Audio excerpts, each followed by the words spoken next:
চাচার একটা ছবি দেয়, যারা কাছে আছে দেখছেন না, হজ ক্যাম্পে না কোথায় বসেছিল, সাংবাদিক যে জিজ্ঞেস করতেছে কি করেন, আমার বাড়ি গাইবান্ধায়। করেনটা কি? কৃষি কাজ করি। জমি জায়গা বেচে হজে যাচ্ছেন না কিভাবে ভাই, একটু জানতে পারি? জমি জায়গা আমার তো নুন আনতে বান্ধা ঘোরায়, কিন্তু হজ্জে যাওয়ার জন্য আমার অনেক আগ থেকে আকাঙ্ক্ষা ছিল। বলছে তাহলে কেমনে টাকা ম্যানেজ করলেন, কেউ দিছে নাকি বদলি হজটা? না ভাই, এই আল্লাহ যদি চায় আপনারা কেউ কি আটকে রাখতে পারবে? ধরেন আল্লাহ আপনারা বাইতুল্লাহ নিবে, পিডিয়া হলেও নিয়ে যাবে, যাবি না কার? আর যদি আল্লাহ আপনারা না কবুল করে, বাড়ি থাকবে 10টা, কিন্তু অন্তরের মধ্যে একটা বার ওই চিন্তাও দিবে না মাথার ভিতরে যে যা বাইতুল্লাহ জিয়ারত করে আস। হাজার হাজার কোটিপতি আছে বাইতুল্লাহ কিন্তু যায় না। কথা বলেন ঠিক কিনা?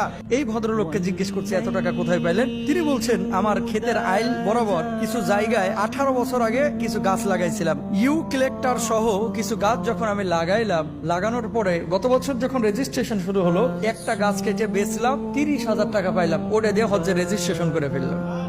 এখন বাকি টাকা কিভাবে পাবো? একটা গাছের দাম যদি 30,000 টাকা হয়, আমার এখানে আরো অনেকগুলো গাছ আছে, তো বললো যে আমি প্রথমে 22টা তারপর 20টা গাছ কাটলাম। প্রথমে কাটলো 22টা, তারপরে কাটলো কয়টা?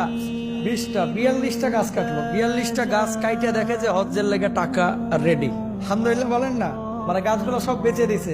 বিশ্বাস করেন আমার এখানে যা টাকা আছে একটা টাকাও বাইরের না, সব আমার গাছ বেচা টাকা। আর এই গাছগুলো আমি লাগাইছিলাম এই কারণে যে আল্লাহ এই গাছগুলোর টাকা দিয়ে তুমি আমার হজে নিও। আমি রাত্রিবেলায় মাঝে মাঝে গাছগুলোর ধারে যাইতাম, যে গাছটারে ধরে থাকতাম যে আর কতদিন সময় লাগবে রে, তাড়াতাড়ি বড় হ, কাইটা তোরে বেচে আমি আল্লাহর ঘরে হাজিরা দিতে যাব। চাওয়ার মতো চাইলে আল্লাহ কাউকে নিরাশ করে না।